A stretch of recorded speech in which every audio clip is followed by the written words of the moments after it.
Adams Archive. The recent document from Osama bin Laden, which went viral on TikTok. Now, there was over 9 million views mentioned, but TikTok tried to diminish it in a recent note. I believe it was on Twitter even, or X now as the kids call it. But I digress. Let's jump into it. This is a letter that was written by Osama bin Laden in 2002, which was a letter to America. Now, in the way he breaks down this letter, it's hard to argue with some of the thoughts that the way that he portrays the United States. And so we'll read that full letter together. But first, let's read this, which breaks down how this all went down and why this even came to fruition. Because I never read this document until I heard about this. And the way that I heard about it was all these conservative influencers that were coming out and saying, how dare you, these young kids coming out here siding with the terrorists. How dare you read this letter? How dare you say that you agree with any of his points, that he had valid opinions? How dare you? And we go back to this idea of the good guy and the bad guy, right? And this has been a theme more recently in the Israel and Palestine and Hamas conflict for me, which has been reconciling with the fact that we've almost always been told, whether it be through Hollywood, whether it be through music, whether it be through plays and books and everything that we've ever been told is that there's a good guy and that there's a bad guy. And that philosophy, as I've come to know it now today, is generally flawed. And the reason that I say that is it's far more complicated than we're giving it credit, right? There's generally not just a good guy and not just a bad guy. Right. There's absolutely people who do acts of malevolence and horrific, atrocious acts in the name of being a terrible person and just inflicting pain on people. That is true. That is factual. But majority of the time that you see these national and world stage conflicts, it's generally not the case. Most of the time, what you'll find is both sides think that they're the good guy. Right. And not just both sides is this radical extreme side of things on the far terrorist organizations. It's not just them, it's the people behind them, the general population. They have some agreements with these people that there's a good guy and there's a bad guy. And so I think the only way that we reconcile and we start to actually pull the curtains behind the military industrial complex is by recognizing that it's not that simple. There's not generally a good guy and a bad guy. This isn't, and even when you look at the old Westerns where they try to portray it, there's cowboys and there's Indians, and those are the savages, and we're the upstanding, enforcers of the law, right? It's just generally not that simple. And as you start to take this framework and start to untangle the programming that you've been given, which is that there's, again, a good guy and a bad guy, as you start to untangle that, you can almost go back through almost any conflict in history.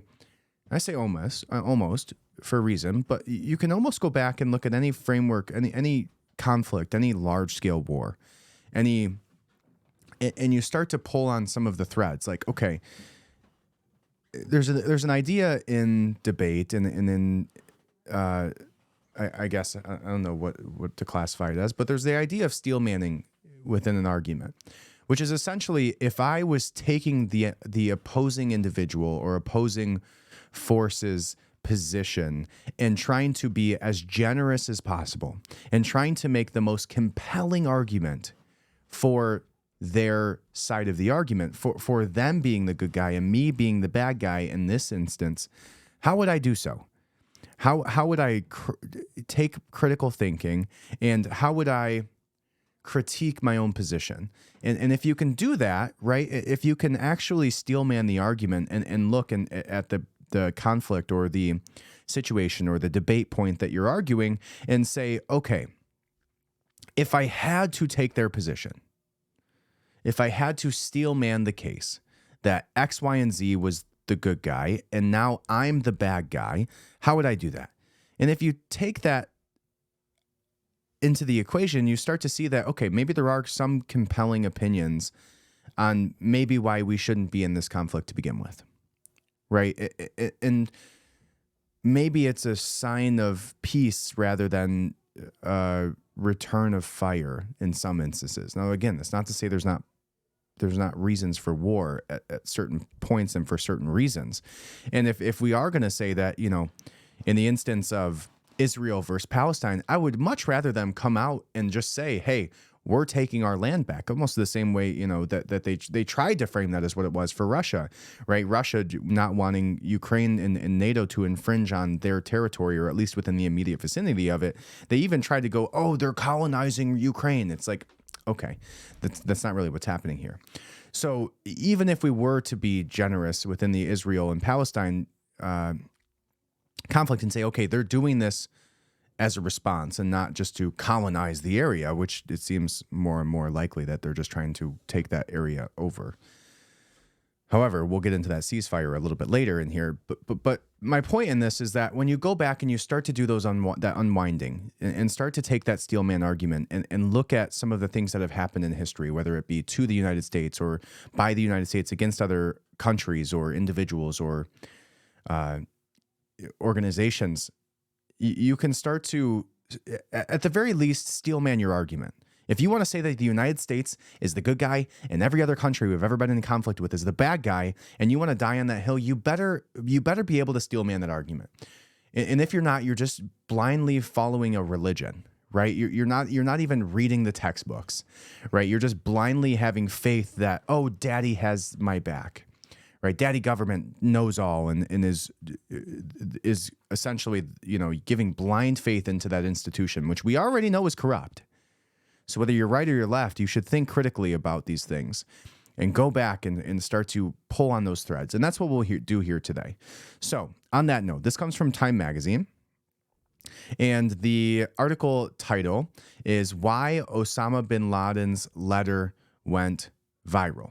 Now, within this letter, he mentions Palestine several times.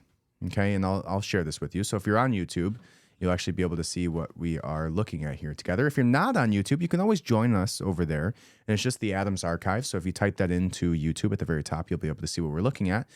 However, let's move on. It says 2 decades ago, Osama bin Laden, the al-Qaeda leader behind 9/11, it says, probably also next to the 3-letter organizations, laid out his attempted justification for the attack against the U.S. that killed nearly 3,000 people in his letter to America. This week, that same letter went viral on TikTok among a new generation, many of whom are debating the Israel-Hamas war and the role played by the U.S. for some, a big part of bin Laden's justification. American support for Israel's occupation of the Palestinian territories and what the UN deems a violation of international law resonates with what's going on now in the Middle East, leading them to renew calls for a Gaza ceasefire. In one video, which was live on the app at Thursday afternoon with more than 900,000 views, a TikToker made the claim that everything we learned about the Middle East, 9/11, and terrorism was a lie. Others on social media have criticized the video, sympathizing with terrorists and legitimizing violence. In a statement posted on X on Thursday, TikTok said, content promoting this letter clearly violates our rule in supporting any form of terrorism. We are proactively and aggressively removing the content and investigating how it got onto our platform. So let's watch this video. Let's see if it's actually still there. It might not be anymore. If they were removing all of it. Yeah, and there it is. It's gone. Who knew? Censorship for the not win. In a statement posted on X on Thursday, TikTok said, oh, we just read that. The company also says that the content did not reflect a widespread trend, but rather just a few posts on the platform. The number of videos on TikTok is small, and reports of it trending on their platform are inaccurate. This is not unique to TikTok and has appeared across multiple platforms and the media. Views on videos shared by the hashtag Letter to America had over 14 million views on Thursday, CNN reported, but as of Thursday afternoon, the phrase could not be searched on the app due to guideline violations. This isn't the first time that TikTok has faced controversy for what's been shared on the app. The company has responded to Republican criticisms on the platform being biased towards pro-Palestinian content by pointing to polling that shows younger people are more sympathetic to Palestinians. While tens of thousands of people recently publicly showed their support for Israel in the U.S., condemned anti-Semitism in France, hundreds of thousands have taken to the streets in pro-Palestinian protests around the world, calling the ceasefire to protect civilians in Gaza since the start of the war on October 7th. Okay, now we have context. Now, where I originally went to search for this was The Guardian. And if we go look at The Guardian's website, which we can do right now, the document was originally set here on November 15th of 2023. It was removed. It was originally placed on this on Sunday, November 24th of 2002. So 21 years later, they decided that, now this is dangerous for people to read because, they're actually reading it. So you can actually find this document, and I will keep it in the, I'll actually send this out. So if you're on my Instagram, go to @TheAustinJAdams. So the Austin J. Adams on Instagram. And if you comment on my most recent video and some of my other videos that will be about this after I get some of this content out, I will send this letter to you. Okay? So let's go ahead and read the letter. The letter that must not be named, according to TikTok and The Guardian. Here it is. All right. It says, page 1. In the name of God, the compassionate, the merciful, to the American people, peace be upon those who follow the righteous track.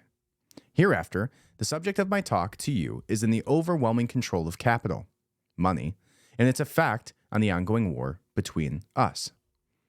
I direct my talk specifically those who support real change, especially the youth.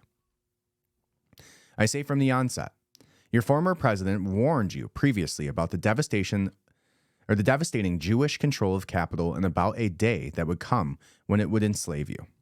It has happened. Your current president warns you now about the enormity of capital control, and it has a cycle whereby it devours humanity when it is devoid of the precepts of God's law. It says in parentheses, Sharia. The tyranny of control of capital by large companies has harmed your economy, as it did ours.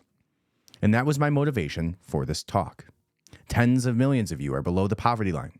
Millions have lost their homes, and millions have lost their jobs to mark the highest average unemployment in 60 years. Your financial system in its totality was about to collapse within 48 hours had the administration not reverted to using taxpayer monies to rescue the vultures by using the assets of the victims. As for us, our Iraq was invaded in response to pressure from capitalists with greed for black gold, and you continue to support the oppressive Israelis in their occupation of our Palestine in response to pressures on your administration by a Jewish lobby backed by enormous financial capabilities. Okay, so let's break that down a little bit. We start from the very beginning, and he talks about the Jewish control of capital. Right, your former president warned you previously about the devastating Jewish control of capital.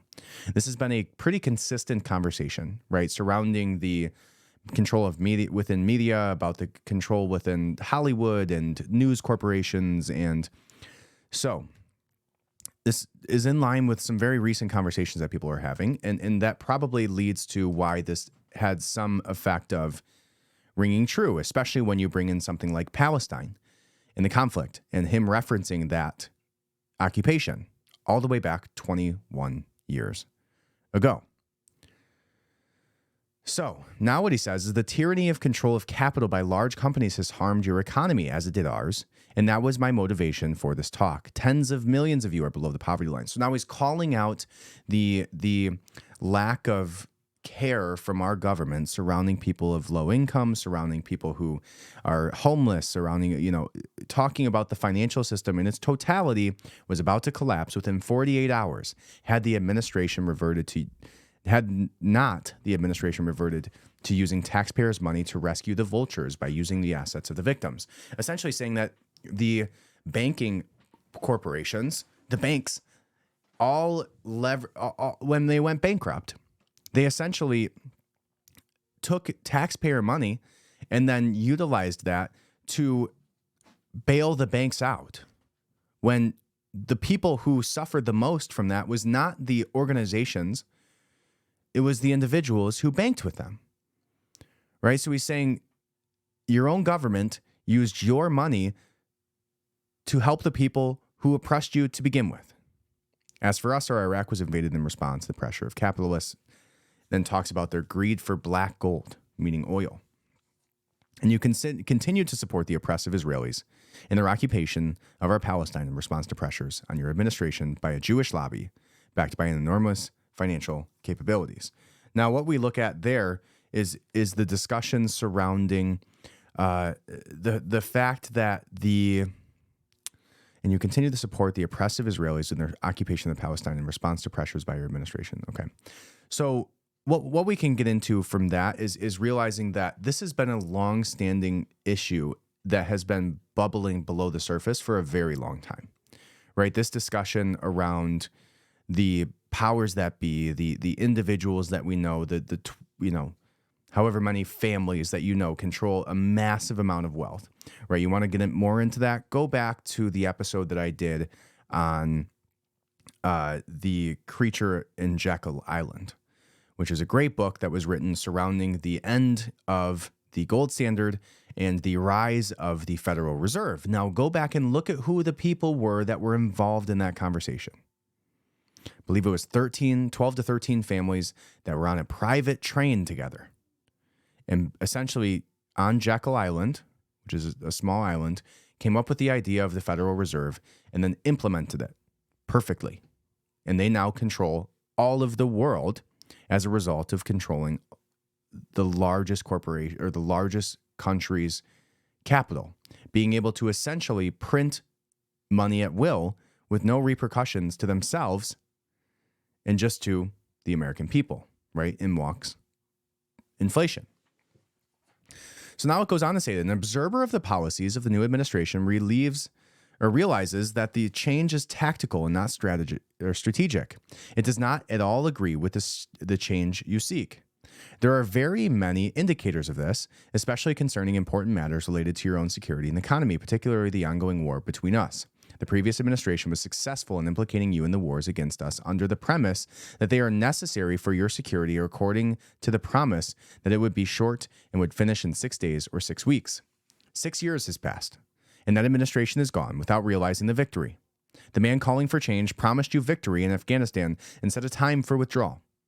Before the end of the set time, Patriots from the previous administration came and asked for an extension of 6 more months.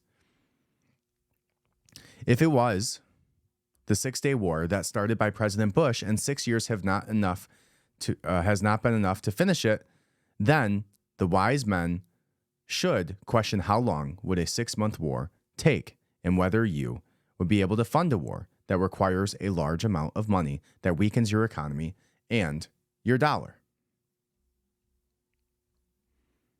Interesting. Okay. So what he's saying there is essentially that they said this would take 6 days. Now they said it was 6 weeks. Now they're saying it's 6 years. Right? And how much are you willing to sacrifice as a country of your financial stability as a nation by simply coming over here and looking to go after our oil, which, we go back to the weapons of mass destruction conversation, which, were never found. Okay? So moving on here. So that's interesting to me. It's like the amount of people that are now realizing that there's some cracks in the armor, right? That the great nation that we were told that we were brought up as patriots for, that, I myself joined the military to defend, right? Maybe there's some questions that should be asked about whether or not we should be in these wars. And you guys know, if you listen to me enough, that I'm at this point, there's very little you could do to convince me that we should be at war with essentially anybody unless we're specifically defending our home territory, which nobody's encroached upon the United States in Lord since the British. So moving on. This says for Obama to leave 1/3 of its soldiers in Iraq, and the statements from his administration about this, especially from Adorno about the possibility for Obama's ordering the return of the forces he took out of Iraq, it would have been better for him had he disagreed with the ethics of the previous administration and adopted the truth as a friend, and told you that he would not withdraw from Iraq, which may not serve the U.S. interests, but it is in the interest of the large corporations. Right? So he's talking about the war machine. Right? He's talking about the military-industrial complex. It serves doesn't serve the US, but it serves the large corporations, meaning the same corporations that we know own all the other corporations, the same corporations who own all of the politicians, the same corporations who own all of the military companies like Raytheon, or at least have the largest share percentage within those companies. It says the course of these policies of the present administration in several areas clearly reveals that whoever enters the White House, even with good intentions to safeguard the people's interests, is no more than a train operator. His only task is to keep the train on the tracks that are laid down by the lobbyists in New York and Washington to serve their interests first, even if it's counter to your security and economy. Any president who tries to move the train from the lobbyist tracks to a track for the American people's interests will confront very strong opposition and pressures from the lobbyists. Your president described the decisions by the court in favor of corporations to intervene in the political arena as a victory, but it is not for the American people except for the big corporations. Okay, so now what he's saying is that your president is controlled. No matter how good of intentions he has, if he goes to fight the machine, if he goes to do what's in the best interest of the American people, he will be met by the corporations, right? So that's why when people are saying, oh, there's merit to this, yes, there's absolutely some merit to this. Our government has been commandeered by large corporate entities that have the only best interest of their entities making more profits. And generally, the best way to do that is by siphoning it from the people, not by serving the people's best interests. And we've talked about this. Our system is fundamentally flawed. Almost everybody who goes in with good intentions gets spit out or ends up with 13 indictments before they go for re-election. We exactly saw that play out with Donald Trump. The entire machine, all the news companies, all the entirety of Hollywood, all of the journalists that were a part of any actual legitimate organization, all of them conspired. Even the FBI and the CIA did the same thing with the letters that they signed about the Hunter Biden laptop, right? It says, the course of the policies of the present administration in several areas clearly reveals that whoever enters the White House, even with good intentions, to safeguard the people's interests, is no more than a train operator. His only task is to keep the train on the tracks that are laid down by the lobbyists. Even if it's counter to your security and economy. Now tell me you disagree with that, because I will argue that point with you all day. There's no doubt about it that it is right, and that it is also a right for the administration to support the oppressive Israelis for the let's get context. I think I maybe skipped something. It says there is no doubt about it that it is a right, and it is also a right for the administration to support the oppressive Israelis for the continued occupation of our land and the killing of our brothers, marking a victory for the Jewish lobby. The president was not able to defend you against the security and economic loss. The way for change and freeing yourselves from the pressure of lobbyists is not through the Republican or the Democratic parties, but through undertaking a great revolution for freedom. Not to free Iraq from Saddam Hussein, but to free the White House and to free Barack Hussein so he can implement the change you seek. It does not only include improvement of your economic situation and ensure your security, but more importantly, helps him in making a rational decision to save humanity from the harmful gases that threaten its destiny. Let's read that again. So what he's saying there again, the way for change and freeing yourselves from the pressure of lobbyists is not through Republican or Democratic parties, but through undertaking a great revolution for freedom, not to free Iraq from Saddam Hussein, but to free the White House and to free the president so they can implement the change you seek. Free them from who? Free them from the lobbyists. Free them from what lobbyists? Well, in what he's referencing here, he says the Jewish lobbyists, the individuals who own those large corporate entities, who control a large portion of Hollywood and the news entities, right? So again, and this is far different than When everybody wants to ring the anti-Semitic bell, it's like nobody's saying anything about the religion, and nobody's saying anything about the people who are in those areas who hold the title of being Jewish. No, it just so happens that the people that we're discussing here have a Jewish background, have Jewish blood running through their veins, and are from that origin. It does not mean anything against the peoples themselves. It means that there is a large portion of people who also hold these characteristics. That is what they push their agenda through. Okay, so it's very important to make that distinction. No, it is not all Jewish people that are running Hollywood. It is not all Jewish people that are controlling the White House. It is not all. No, it has nothing to do with the fact that they are Jewish or their beliefs in their religion or where their origin is from. It has to do with that.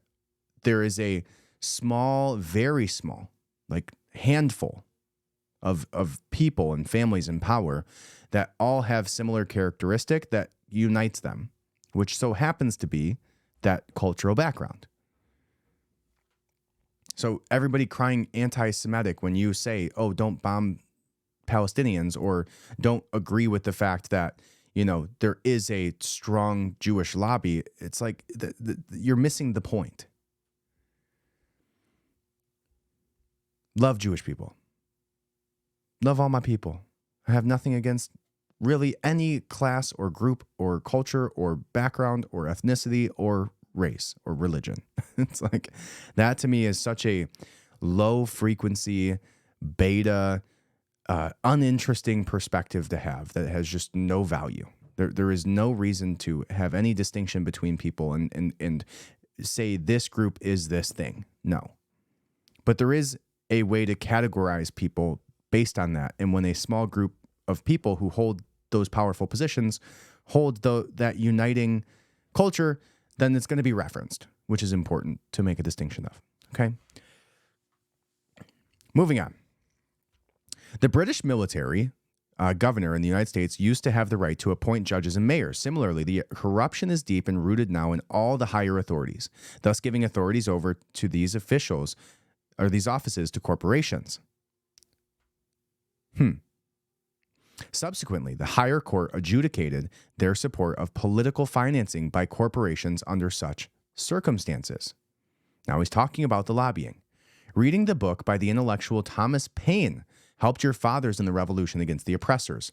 It is useful for you to read it under the current similar circumstances. You are in need of people like Thomas Paine to publish books pointing out the similarities between the two phases, and that will have a similar effect. You are also in need of men with courage and initiative like those of your forefathers at that time when they refused to allow one company to harm the interests of the United States, a company that had a monopoly on tea and its prices. Talking about the Boston Tea Party, right? Talking about the Indian Tea Company or whatever it's called. I have to look that one up. Forget God, what's the name of it? That's so stupid that I can't remember that. Let's see. The East India Trade Company, is that what it is? Pretty sure that's what it is. The East India Trade Company. Yeah, the East India Company. That's what it was. Thank you. At least I got it right. I got there eventually, guys. Before even Google told me, and you can reference the YouTube video to see it. All right. So it says, yet there are now many companies that endanger the United States economy, which continues to be vulnerable to collapse, and they also formulate the policies for the White House. They threw hundreds of thousands of soldiers against us and have formed an alliance with the Israelis to oppress us and occupy our land. That was the reason for our response on the 11th. Palestine has been under occupation for decades. Now, what he's referencing there is obviously September 11th. Now, obviously, that's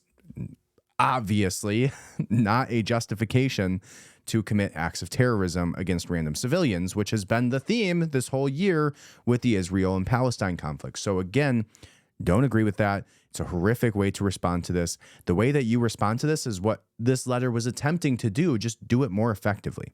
Because the fact that nobody read this, now all of a sudden people are reading this and now there's value to it. Anyways, it says Palestine had been under occupation for decades, and none of your presidents could talked about it until after September 11th, when Bush realized that your oppression and the tyranny against us were part of the reason for the attack. Then he talked about it, the necessity for two states. Obama is trying to address the issue with the same solutions suggested by his predecessors. They are quilting fruitless solutions not of concern to us. If you want a real settlement that guarantees your security in your country and safeguards your economy from being depleted in a manner similar to our war or attrition against us and against, or I'm sorry, similar to our war of attrition against the Soviet Union, then you have to implement a roadmap that returns the Palestine land to us, all of it. From the sea to the river, it is an Islamic land not subject to being traded or granted to any party. In conclusion, be assured that we do not fight for mere killing, but to stop the killing of our people. It is a sin to kill a person without proper justifiable cause, but terminating his killer is a right.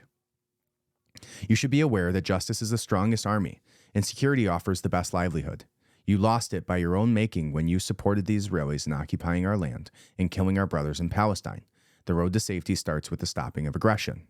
And again, the way to combat aggression is not more aggression.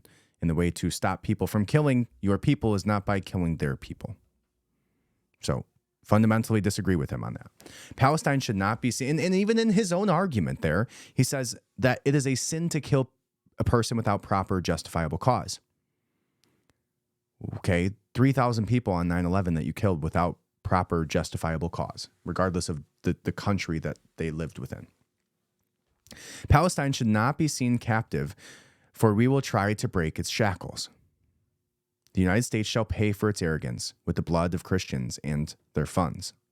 Peace be upon those who follow the righteous track. All right, so again, fundamentally disagree with a lot of what he says there, but there is merit to some of the points that he makes surrounding lobbying, surrounding our president not being in control, regardless of good intentions. Several things that he said there that holds true in the awakening that we've seen over the last 3 to 4 years.